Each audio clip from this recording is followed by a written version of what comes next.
आप सबको मेरा सलाम। हम बंदगी को स्टार्ट करने से पहले मैं आपको बता दूं कि सबसे पहले हम छोटी सी 3 शब्दों की प्रार्थना करेंगे। उसके बाद हम खुदा की महिमा के लिए 2 गीत गाएंगे। उसके बाद वचन के लिए प्रार्थना की जाएगी, फिर वचन सुनाया जाएगा, सरमन सुनाया जाएगा। उसके बाद हम द्वार बांधी करके और प्रभु यीशु मसीह के अनुग्रह की प्रार्थना करके इस बंदगी को हम खत्म करेंगे। तो आइए हम बंदगी को स्टार्ट करते हैं। हम प्रार्थना करते हैं। आप सब अपनी आंखों को बंद करें।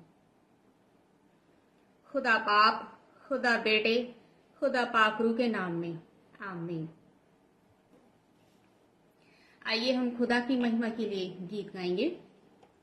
आज का दिन यहोवा ने बनाया है, हम इसमें आनंदित हो।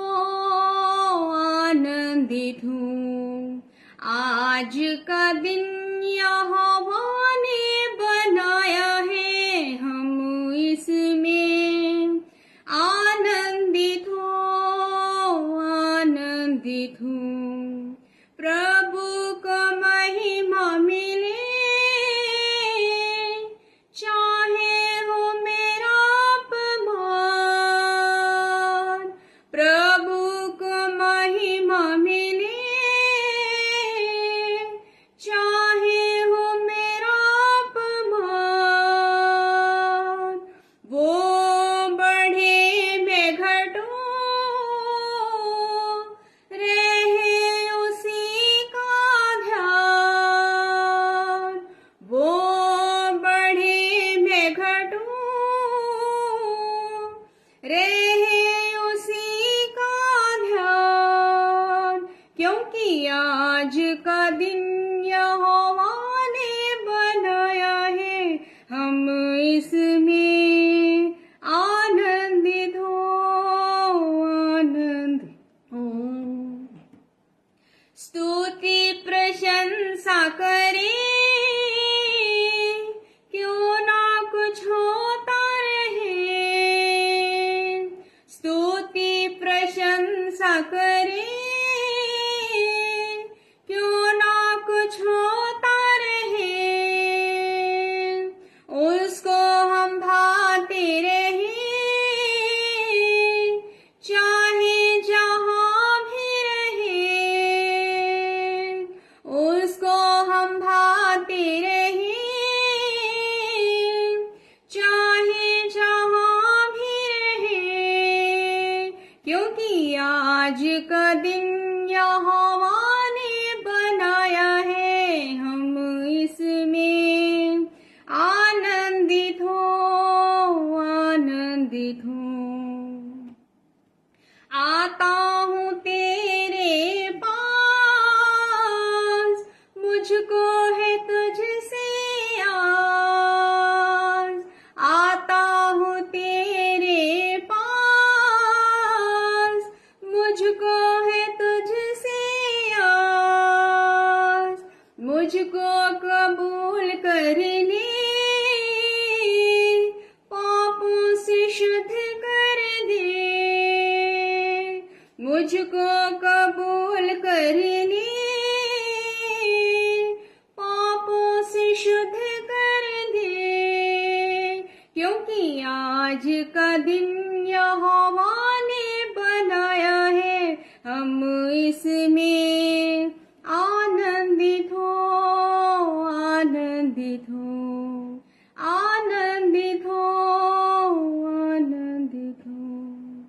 आमीन। आइए हम खुदा की महिमा के लिए एक और गीत गाएंगे। तेरा प्यार है महान, तेरा प्यार है जहां। मैं जो पहले मुर्दा था, तूने डाली मुझ में जान। तेरा प्यार है महान, तेरा प्यार है यहाँ। मैं जो पहले मुर्दा था, तूने डाली मुझ में जान। क्यों ना बोलूं फिर मैं तेरी जय जयकार। क्यों ना बोलूं फिर मैं तेरी जय जयकार। जय जयकार, जय जयकार। तूने मेरे लिए क्या कुछ ना किया। जय जयकार,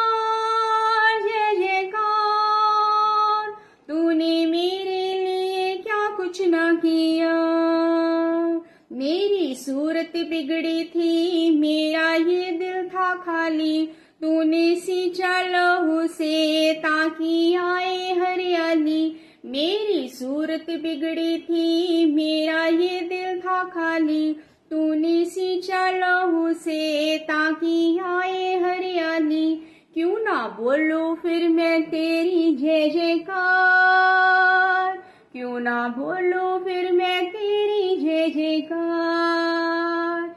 जय जयकार जय जयकार, तूने मेरे लिए क्या कुछ ना किया। जय जयकार जय जयकार, तूने मेरे लिए क्या कुछ ना किया। आई जीवन में खुशी, पाई अब दी जिंदगी, तू है जिंदा शाफिया, तूने ही है किया। आई जीवन में खुशी, पाई अब दी जिंदगी, तू है जिंदा शाफिया, तूने ही है किया। क्यों ना बोलूं फिर मैं तेरी जय जयकार, क्यों ना बोलूं फिर मैं तेरी जय जयकार। जय जयकार जय जयकार, तूने मेरे लिए क्या कुछ ना किया। जय जयकार जय जयकार, तूने मेरे लिए क्या कुछ ना किया। अपनी रूह से भर दिया, अपनी शक्ति मुझको दी, ताकि दूं मैं गवाही तेरे जी उठने की। अपनी रूह से भर दिया, अपनी शक्ति मुझको दी, ताकि दूं मैं गवाही तेरे जी उठने की। क्यों ना बोलूं फिर मैं तेरी जय जयकार, क्यों ना बोलूं फिर मैं तेरी जय जयकार। जय जयकार जय जयकार, तूने मेरे लिए क्या कुछ ना किया। जय जयकार जय जयकार, तूने मेरे लिए क्या कुछ ना किया। आमीन। Praise the Lord. आइए अब समय होगा प्रार्थना का, तो आप सब अपनी आंखों को बंद करें और हम प्रार्थना में जाएंगे। Hallelujah hallelujah. हे सर्वशक्तिमान परमेश्वर, मैं तेरा शुक्र तेरा धन्यवाद करती हूँ इस सुंदर समय के लिए मेरे पिता परमेश्वर, जो आपने हमें इबादत करने के लिए दिया है। और खुदाबंदे खुदा, इस बंदी के अंदर जो 2 गीत गाए हैं खुदाबंदे खुदा, वो आपकी महिमा के लिए, वो आपके मन को भाए, आपको पसंद आए खुदाबंदे खुदा।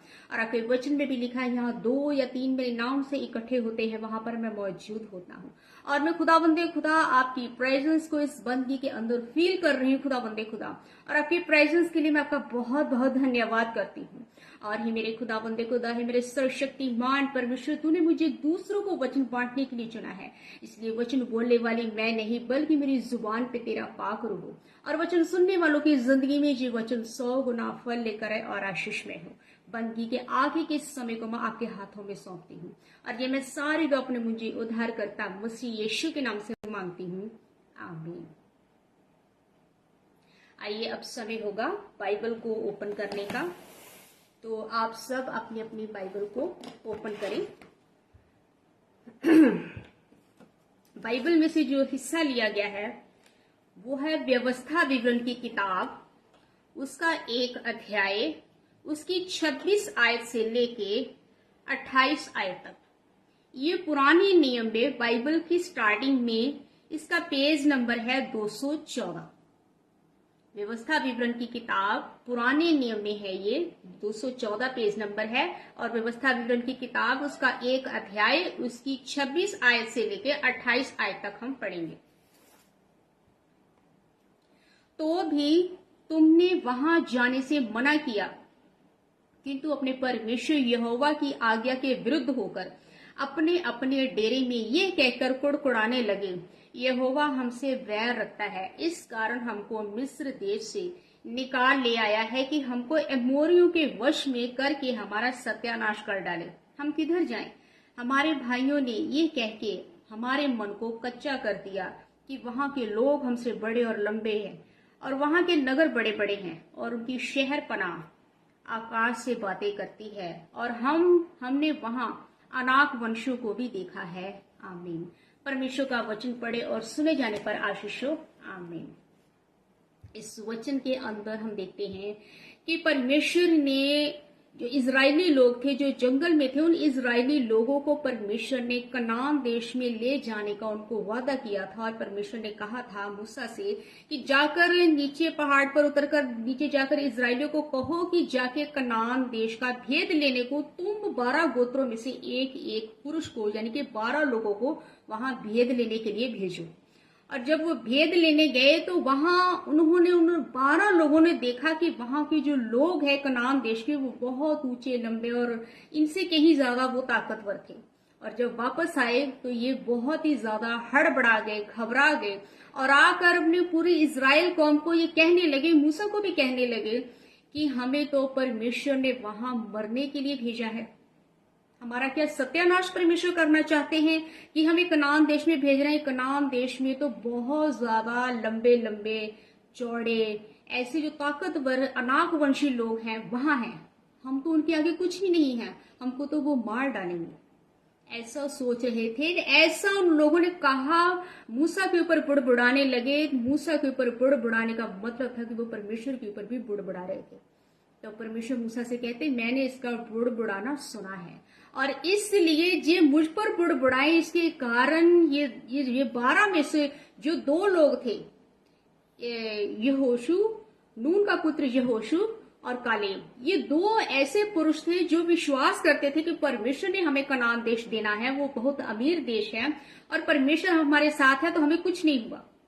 इस बात पर वो विश्वास करते थे कि परमेश्वर ने हमें आशीष दी है, परमेश्वर ने हमें इतना अमीर शहर दिया है, नगर दिया है रहने के लिए, तो परमेश्वर हमारे साथ है और अनाक वंशी भी हमारा कुछ नहीं बिगाड़ सकते। इन 2 को छोड़ बाकी 10 के 10 ने आके 10 लोगों ने आकर ना परमेश्वर के ऊपर विश्वास किया बल्कि परमेश्वर के ऊपर सवाल उठाए, परमेश्वर के ऊपर कुड़कुड़ाए, मूसा के ऊपर भी कुड़कुड़ाए और लोगों को, मिस्र के लोगों को, अपनी कौम को बहका दिया ताकि वो परमेश्वर के रास्ते से भटक जाए, ताकि वो परमेश्वर के विश्वास से टूट जाए। ऐसा उन्होंने कर दिया। परमेश्वर को इस बात को लेकर बहुत क्रोध आया और उन्होंने कहा कि तुम, ये पीढ़ी जो है, ये तो पीढ़ी नहीं जा पाएगी कनान देश में, लेकिन तुम्हारी आने वाली आगे जो पीढ़ी है वो जा पाएंगे।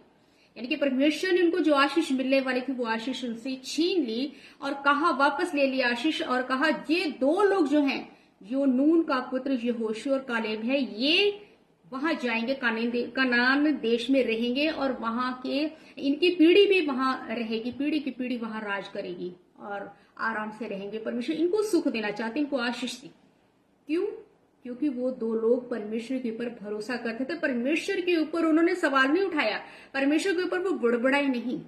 ठीक ऐसा ही जब आज के समय में हमारे जीवन में होता है कि एक जो मसीही परिवार है, जो बहुत ज्यादा प्रेयर करने वाला परिवार है, बहुत ज्यादा दुआबंदी करने वाला, वचन को पढ़ने वाला, वचन के अकॉर्डिंग चलने वाला परिवार है, उस परिवार के अंदर अगर किसी सदस्य की डेथ हो जाती है, मसीह में सो जाता है, तो उस दुख, उस सदमे में होकर, दुख से भरे हुए लोग हैं, वो सदमे में होकर परमेश्वर के ऊपर सवाल उठा देते हैं कि हे परमेश्वर, हम तो तेरी इतनी आराधना करते थे, हम तो तेरे वचनों के अकॉर्डिंग अपने जीवन को चलाते थे, तो ये तूने मेरे साथ क्या किया परमेश्वर? परमेश्वर के ऊपर सवाल उठा दिया, परमेश्वर के ऊपर बुड़बुड़ाना शुरू कर दिया कि हे परमेश्वर जी, तूने क्या किया, हमारे साथ इतना बुरा क्यों किया कि हम हमारे परिवार का जो सदस्य है ये क्यों चला गया, क्यों से अपने पास बुला लिया? परमेश्वर के ऊपर बुड़बुड़ाना गलत है। You are wrong.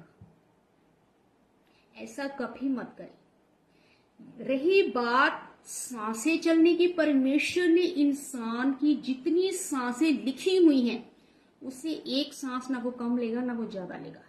परमेश्वर ने हर एक इंसान के एक समय रखा हुआ है परमेश्वर के पास जाने का। जिंदगी मौत ये एक सच्चाई है, इस सच्चाई से हम लोग भाग नहीं सकते। क्या बाइबल के अंदर जो कैरेक्टर है अब्राहम है, आगे भी हम देखते हैं जो शमूएल है, जो बहुत सारे ऐसे लोग हैं, दाऊद है, क्या वो उनकी डेथ नहीं हुई? उनकी भी उम्र परमेश्वर ने तय की हुई थी कि ये इतने साल जिएगा। परमेश्वर ने हर एक इंसान की उम्र लिखी होती है, वो उम्र पूरी करके वो परमेश्वर के पास चला जाता है। और ये एक सच्चाई है, इस सच्चाई से हम भाग नहीं सकते। जो ये शरीर है ये मिट्टी में जरूर मिलता है।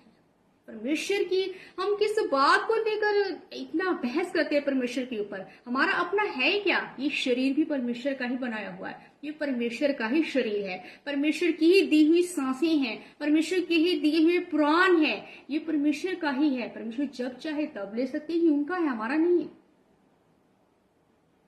ये हमारा नहीं है। इसलिए परमेश्वर के ऊपर इस बात को लेकर कभी ना बुड़बुड़ाएं, कभी परमेश्वर के ऊपर सवाल ना उठाएं कि आपने हमारे साथ ऐसा क्यों किया, क्यों हमारे घर का सदस्य चला गया। परमेश्वर ठीक ये तो जब ऐसा करते हो तब परमेश्वर जो आपको आशीष दी हुई होती है वो भी आशीष आपसे ले लेते हैं। मैं आपको इसे आसान तरीके से समझाती हूँ।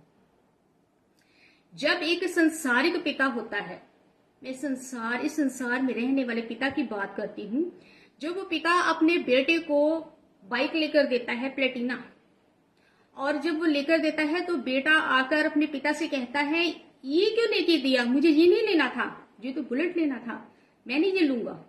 तो पिता क्या करता है, तब वो जब वो कहता है कि मुझे ये नहीं लेना है तो वो पिता के ऊपर बुड़बुड़ाता है, सवाल उठाता है। पिता के साथ कई बार वो बदतमीजी भी बच्चा कर जाता है कि मुझे ये बाइक चाहिए ही नहीं, मुझे ये क्यों लेके दी, मुझे ये नहीं चाहिए। वो जिद करता है, लड़ता है। जब वो लड़ता है, बदतमीजी पर उतरता है, तब जो पिता है संसारिक वो क्या करता है, वो अपने बेटे को बुलेट तो देना दूर की बात है, जो प्लेटिना है वो भी ले लेता है उससे, वो बाइक भी ले लेता है, और जो उसे बाइक भी ले लेता है और उसे अपने घर से, अपने रिश्ते से, हर चीज से वो बेदखल कर देता है, अपनी प्रॉपर्टी से बेदखल कर देता है। और पिता से भी वो हाथ धो बैठता है, प्रॉपर्टी से भी हाथ धो बैठता है, जो उसके पास बाइक थी वो भी उसके हाथ से चली गई। मेरे कहने का मतलब है कि परमेश्वर जब हमें कुछ देते हैं तो हमें उसको आशीष समझ के रखना चाहिए। परमेश्वर ने हर एक इंसान की सांसें तय की हुई हैं, लेकिन जब हम उनके ऊपर सवाल उठाते हैं कि आपने मेरे साथ ऐसा क्यों किया, हम कई बार इतना दुख सदमे में होते हैं कि कई बार तो सवाल उठाते उठाते बदतमीजी पर उतर आते हैं, परमेश्वर के साथ बहुत बुरा भला बोलते हैं। तो परमेश्वर क्या कहते हैं, जो आपके पास जो आशीष होती है परमेश्वर वो भी आपसे वापस ले लेते हैं, और आगे से आपको वो आशीष नहीं मिलती, क्योंकि आप परमेश्वर को रिस्पेक्ट नहीं देते हो, बल्कि उनका अनादर करते हो, उनके ऊपर सवाल उठाते हो। परमेश्वर के ऊपर सवाल नहीं उठाना है। परमेश्वर ने अगर जो आपके परिवार का सदस्य है जिसकी डेथ हो चुकी है, वो बहुत ज्यादा प्रेयर में है और बहुत ज्यादा वो विश्वास में है और बहुत ज्यादा वो वचन पढ़ता है, वचन के अकॉर्डिंग उसने अपने जीवन को गुजारा है, तो इसका मतलब है कि परमेश्वर ने उसके साथ भलाई की है, उसको अपने पास बुला लिया। यानी कि इस जो टर्बुलेशन का जो टाइम चल रहा है, इस टाइम से यानी कि वचन से कहीं भरमाया ना जाए, कहीं वो शैतान के चुंगल में ना फंस जाए, इन्हीं चीजों से परमेश्वर से बचाते हैं और अपने पास ले आते हैं, अपने पास बुलाते हैं, ताकि उनके साथ कहीं बुरा ना हो, ताकि ये रूह कहीं नाश ना हो जाए, बल्कि मेरे साथ रहे और स्वर्ग लोक में रहे, जहां पर आराधना होती है, जहां पर परमेश्वर की स्तुति होती है। इसलिए जीवन और मौत ये एक सच्चाई है, और इस सच्चाई से हम भाग नहीं सकते। वचन के अंदर भी हम पढ़ते हैं, काफी सारे लोगों की डेथ भी होती है और काफी सारे लोग हैं वो परमेश्वर के पास जाते हैं। मूसा भी परमेश्वर के पास गया, अब्राहम भी परमेश्वर के पास गया, इसहाक भी परमेश्वर के पास गया। ये सभी लोग हैं वचन में जिंदा है, इसीलिए परमेश्वर के पास गए हैं। परमेश्वर चाहते हैं कि मेरे बच्चे सेफ रहें, मेरे बच्चे कहीं भरमाए ना जाए। जब वो उनकी आराधना बहुत इंसान की पीक पर होती है ना, तो परमेश्वर चाहते हैं कि कहीं ये भरमाया ना जाए, कहीं ये शैतान के हाथों में ना चला जाए, और ये इनोसेंट्स रूहें जो होती है, मासूमियत होती है, उनको परमेश्वर अपने पास बुला लेते हैं। और दूसरी बात, जब परिवार के अंदर डेथ हो जाती है, तब आप परमेश्वर के ऊपर कुड़कुड़ाने की बजाय, उन पर सवाल उठाने की बजाय आप प्रार्थना करो कि हे प्रभु यीशु, आप मुझे, मेरे परिवार को सामर्थ्य दीजिए और सब्र और शांति दीजिए। जो शांति आपको परमेश्वर दे सकते हैं, वो शांति आपका अपना पिता नहीं दे सकता। ये आप बात अच्छे से जान लीजिए। आपका माँ बाप भी वो शांति आपको नहीं दे सकता जो शांति परमेश्वर पिता दे सकते हैं। इसलिए आप प्रार्थना कीजिए कि हे मेरे पिता परमेश्वर, मुझे भी अपनी सामर्थ्य दीजिए और मेरे परिवार को भी सामर्थ्य दीजिए और अपनी सब्र और शांति दीजिए। तब वो शांति आपके परिवार के अंदर, आपके मनों के अंदर आ जाती है, तब आप रिलैक्स हो जाते हैं। और उसके बाद मैं आपको एक और बात बताती हूँ कि जब इंसान की डेथ हो जाती है, एक मसीही इंसान की जब डेथ हो जाती है, तब इंसान जो है, उनकी डेथ होती है, तब वो जो प्रार्थना करने वाली रूहें होती हैं, जो आराधना करने वाली रूहें होती हैं, वो रूहें जाती हैं परमेश्वर के पास सिय्योन पहाड़ पर, यानी कि स्वर्गलोक के अंदर जाती है। स्वर्गलोक के अंदर प्रार्थना होती है, वो रूहें वहां प्रार्थना करती हैं, आराधना करती हैं और परमेश्वर की स्तुति करती हैं और परमेश्वर के नाम में आनंद और जय जयकार करती हैं। वहां बहुत ही सुहावना समय है। और जो रूहें परमेश्वर के अकॉर्डिंग नहीं चलती, ना वे मसीह होकर अपना जीवन गुजारती हैं, ऐसी रूहें जाती हैं अधोलोक के अंदर। और अधोलोक के अंदर जो अविश्वासी रूहें हैं, वो भी अविश्वासी लोग जो है, उनकी जब डेथ हो जाती है तो वो भी अधोलोक के अंदर जाते हैं। और अधोलोक के अंदर प्रार्थना नहीं होती, अधोलोक के अंदर परमेश्वर की प्रेजेंस नहीं है, अधोलोक के अंदर ना ही कोई आनंद है, ना ही परमेश्वर की वहां जय जयकार है। लेकिन जो परमेश्वर के अकॉर्डिंग चलते हैं लोग, उनकी जब डेथ हो जाती है तो उनकी रूहें स्वर्गलोक के अंदर जाती हैं। और जो आराधना करते हुए पीक पर आराधना करते हैं, उनकी जब डेथ हो जाती है तो मान लीजिए कि उनको रेवलेशन के बारे में पता नहीं है, लेकिन वो प्रभु यीशु मसीह के ऊपर पूरा विश्वास करते हैं कि हाँ, मेरा खुदा यही है और मैंने अपनी गलतियों की माफी प्रभु यीशु मसीह से मांगी है। और वो वचन के अकॉर्डिंग ही अपने जीवन को गुजारते हुए उसकी जब डेथ हो जाती है, यानी कि उसे प्रकाशित वाक्य, यानी कि सेकंड कमिंग के बारे में, कि प्रभु यीशु मसीह की सेकंड कमिंग होने वाली है, हमें उनसे मिलना है, इस वचन के बारे में अगर उनको नहीं पता है, जिनकी डेथ हो चुकी है, तब जो उसका परिवार है वो उसके लिए, उसकी आत्मा के लिए प्रार्थना करे। कि ऐसे प्रार्थना करे, हे प्रभु यीशु मसीह, जो सदस्य घर का है जिसकी डेथ हो चुकी है, उस आत्मा के लिए, जो मैं जानता हूं कि ये आत्मा स्वर्गलोक के अंदर है, और उस आत्मा के लिए मैं प्रार्थना करता हूं कि प्रभु यीशु आप अपने स्वर्गदूत को वहां भेजे ताकि वो प्रकाशित वाक्य के वचन को सुनाए और पवित्र आत्मा, प्रभु यीशु पवित्र आत्मा को उस आत्मा की मदद के लिए भेजिए, उन्हें तेज बुद्धि दीजिए ताकि वो वचन को सीख सके। जब वो वचन को सीख सके, ताकि वो पुनरुत्थान को हासिल कर सके, ताकि वो नए शरीर को हासिल कर सके। आप उनकी अपने घर के अंदर जिसकी डेथ हो चुकी है उसके लिए आप प्रार्थना कीजिए। जब तक आपके अंदर सांसें हैं तब तक उस आत्मा के लिए प्रार्थना कीजिए और प्रार्थना कीजिए कि पुनरुत्थान उन्हें मिल सके, क्योंकि पुनरुत्थान उसे ही मिलता है जो रेवलेशन के ऊपर विश्वास करता है, जो प्रकाशित वाक्य के अंदर लिखे दृष्टांतों के ऊपर विश्वास करता है, यानी कि प्रभु यीशु मसीह की दूसरी आमद जो होने वाली है उसके ऊपर विश्वास करता है कि बादलों में प्रभु यीशु मसीह आएंगे और हम उनसे मिलेंगे और वो जगत में यहाँ आकर न्याय करेंगे। इस बात के लिए आप प्रार्थना करें। आत्मा भी वहां वचन सीखेगी और आप भी यहाँ वचन सीखेंगे। आत्मा भी स्वर्गलोक के अंदर आशीष पाएगी और पीछे आप भी, आप सब, आपका परिवार जो है वो आशीष पाएगा। इसलिए कभी भी मुसीबत आए, परेशानी आए, जहां घर में डेथ हो जाती है, दुख सदमे में होकर ऐसा कुछ मत बोलिए अपनी जुबान से जिससे परमेश्वर से आप दूर हो जाओ। क्योंकि जब आप दुख में होते हो ना, वीक पॉइंट जो है वो शैतान वो पकड़ता है, और वीक पॉइंट जब पकड़ता है तो वो आपके दिमाग के अंदर जो थॉट डालता है कि आप परमेश्वर के ऊपर सवाल उठाओ कि आप तो इतनी आराधना करते हो, इतनी प्रार्थना करते हो, तो परमेश्वर ने आपके साथ ऐसा क्यों किया। लेकिन आपको उसी समय उसके विचारों को, उसके थॉट्स को रिव्यू करना है प्रभु यीशु मसीह के नाम में, कि उसी समय बोलो कि मैं तो प्रार्थना करूंगा, परमेश्वर मुझसे बहुत प्रेम करते हैं, मैं प्रार्थना भी करूंगा, मैं आराधना भी करूंगा, मैं वचन भी पढ़ूंगा, मैं वचन के अकॉर्डिंग भी चलूंगा।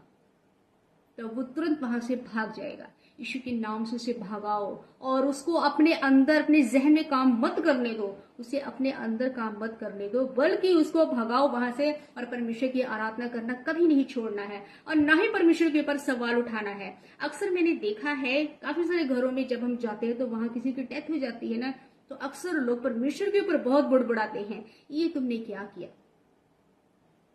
परमेश्वर के ऊपर सवाल उठाते हैं, ये क्या किया, ये क्या किया, क्या मतलब है।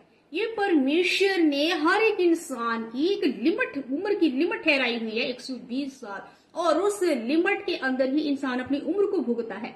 ये हमारी जो जिंदगी की दिन रात है ये हमारे हाथ में नहीं है, ये परमेश्वर के हाथ में है। ये रेजरेक्शन रैप्चर ये हमारे हाथ में नहीं है, ये परमेश्वर के हाथ में है।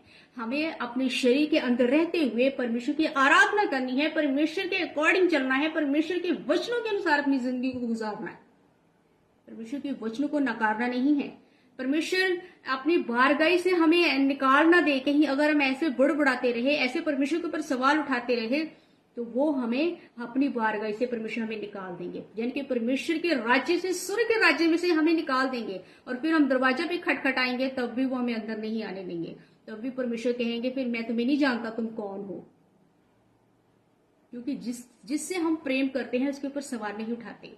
जिससे हम प्रेम करते हैं उसकी रिस्पेक्ट करते हैं, उसे डिसरिस्पेक्ट नहीं करते। ऐसे बदतमीजी से बोलकर उनको डिसरिस्पेक्ट नहीं करते, बल्कि जो प्रेम करता है वो प्रेम से उन सारी बातों को मानता है कि परमेश्वर हमेशा यही कहो। अय्यूब के भी 10 बेटे चले गए थे, तो क्या अय्यूब ने परमेश्वर के ऊपर सवाल उठाया? नहीं। अय्यूब ने क्या किया? अय्यूब ने कहा तूने दिया, तूने लिया, तेरा नाम मुबारक हो। हमेशा ऐसा ही कहो। ये परमेश्वर की ही देन है। जब हमारे घर में एक बच्चा पैदा होता है तब हम तुरंत परमेश्वर का जाके धन्यवाद करते हैं, बहुत खुश होते हैं। तो जब परमेश्वर ने हमसे वापस ले लिए तो हम परमेश्वर के ऊपर सवाल क्यों उठाते? तभी हमें परमेश्वर का धन्यवाद ही करना है, क्योंकि परमेश्वर जो भी करते हैं वो हमारे पिता है, वो हमारे भले के लिए ही करते हैं। इसलिए कभी भी परमेश्वर के ऊपर सवाल नहीं उठाना है। यहाँ पर हमने वचन के अंदर पढ़ा ना कि वो कनान देश वो जाना चाहते, परमेश्वर कनान देश उसे देना चाहते थे इजरायली लोगों को, लेकिन वो क्या कहते थे? वहां क्या हमें मरने के लिए परमेश्वर ने भेज दिया? क्या हमें मरने के लिए भेज दिया? हाँ, वहां तो इतने ताकतवर इंसान है, हम तो मर जाएंगे, वहां जाएंगे, हम कैसे रहेंगे वहां? हम तो फिर हमको वो मार देंगे। इससे अच्छा था तो हम मिस्र की गुलाम में ही ठीक थे। कम से कम खाना तो खाते थे, कम से कम आराम से रहते तो थे, डर तो नहीं था किसी का। ऐसी गलत चीजें जो परमेश्वर के खिलाफ वो बोलते थे, ऐसे कभी भी आपको नहीं बोलना है। तब वो देखिए वो जिन लोगों ने ये बोला था ना, वो लोग नहीं गए, वो वहीं जंगल में ही डेथ हो गई उनकी। उसी में सो गए थे, परमेश्वर में सो गए थे और वो वहीं मर गए। और उनकी जो पीढ़ी थी उनको परमेश्वर ने कहा था, आशीष दी कि ये पीढ़ी जरूर जाएगी कनान देश में, तुम्हारी पीढ़ी जाएगी लेकिन तुम नहीं जाओगे।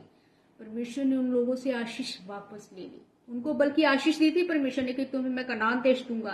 प्रतिज्ञा बांधी थी, वचन की दिया था उसको, लेकिन वचन दोनों तरफ से बंधा हुआ हो तब पूरा होता है। एक वाचा बांध रहा है, दूसरा तोड़ रहा है, तो वो कैसे पूरा होगा?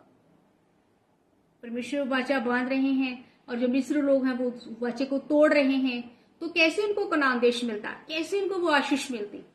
वो दूध और मधु की धाराएं जहां बहती थी, इतना अमीर देश था, वो अमीर देश उनको कैसे मिलता? परमेश्वर के ऊपर उन्होंने विश्वास नहीं किया कि ये ताकतवर ये लोग आपको देख रहे हैं, ये ताकतवर से तो क्या ही ताकतवर आपका परमेश्वर है। परमेश्वर को बड़ा करो। आपने परमेश्वर को, जो लोग थे मिस्र के, उन्होंने परमेश्वर को छोटा कर दिया और अनाक वंशियों को बड़ा कर दिया, परमेश्वर की इंसल्ट कर दी, परमेश्वर के ऊपर बुड़बुड़ाए। इसलिए परमेश्वर का क्रोध उन लोगों के ऊपर भड़का और वो लोग जाने नहीं पाए। वो जंगल में ही उनको मिट्टी मिली, कब्रें मिली उनकी। इसीलिए परमेश्वर ने जो आपको आशीष दी है, उन आशीषों को परमेश्वर के ऊपर बुड़बुड़ाने से वापस चली जाती हैं। इसलिए परमेश्वर के ऊपर मुसीबत, परेशानी, दुख, तकलीफ आए तो परमेश्वर के आगे प्रार्थना करो, उनसे सामर्थ्य मांगो, उनसे ये कहो कि हे मेरे पिता परमेश्वर, आप मुझे सामर्थ्य दीजिए, आप हमें शांति दीजिए और हमें कोई रास्ता बताए। तब परमेश्वर प्रार्थना के जरिए आपको रास्ता बताते हैं। आप प्रार्थना करो तब आपको शांति मिलेगी। ये जो संसारिक पिता है ना, वो आपको वो शांति नहीं दे सकता। ये जो पूरी दुनिया का पिता है वो आपको शांति दे सकता है। इसलिए परमेश्वर के पास आओ, प्रार्थना करो और कभी भी परमेश्वर के ऊपर सवाल मत उठाओ। परमेश्वर को हमेशा रिस्पेक्ट दो। वचनों के ऊपर चलकर जब आप उनकी आज्ञा मानते हो तब आप उनको रिस्पेक्ट देते हो। जब आप वचनों के ऊपर चलते हो तब आप उनसे अपना प्रेम दिखाते हो। ऐसे अपना प्रेम दिखाओ। मुसीबतें तो क्या अय्यूब के ऊपर नहीं आई थी? मुसीबतें क्या अब्राहम के ऊपर नहीं आई थी? क्या अब्राहम कुड़कुड़ाया परमेश्वर के ऊपर कि मुझे इतनी देर हो गई, आपने मुझे आशीष ही नहीं दी बेटे की? उसने प्रतिज्ञा बांधने के 25 साल के बाद इसहाक पैदा हुआ, तो क्या वो परमेश्वर के ऊपर बुड़बुड़ाया? नहीं, उसने परमेश्वर की मर्जी की वेट की, इंतजार किया।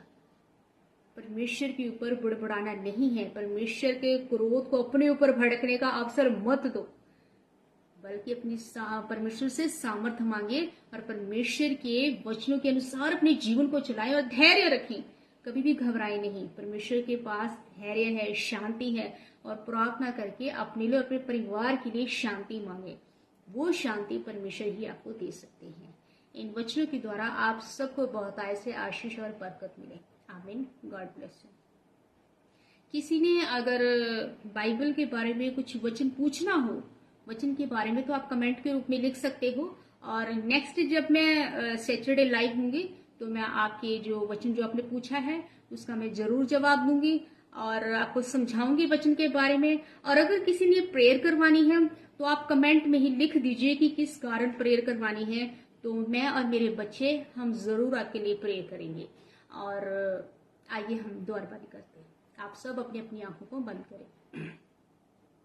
ऐ हमारे खुदा बाप, तू जो आसमान पर है, तेरा नाम पाक माना जाए, तेरी बादशाही आए, जैसे तेरी मर्जी आसमान में पूरी होती है जमीन पर भी हो। हमारे दिन भर की रोटी आज हमें दे, जैसे हम अपने अपराधियों को माफ करते हैं, आप भी हमारे अपराधों को माफ करें। हमें परीक्षा में न डाल, बल्कि बुराई से बचा, क्योंकि बादशाह, कुदरत और जलाल हमेशा तक तेरा है। आमीन। प्रभु यीशु मसीह का अनुग्रह, पिता परमेश्वर का प्रेम, पवित्र आत्मा की सहभागिता आप सबके साथ हमेशा हमेशा तक होती रहे। आमीन। God bless you.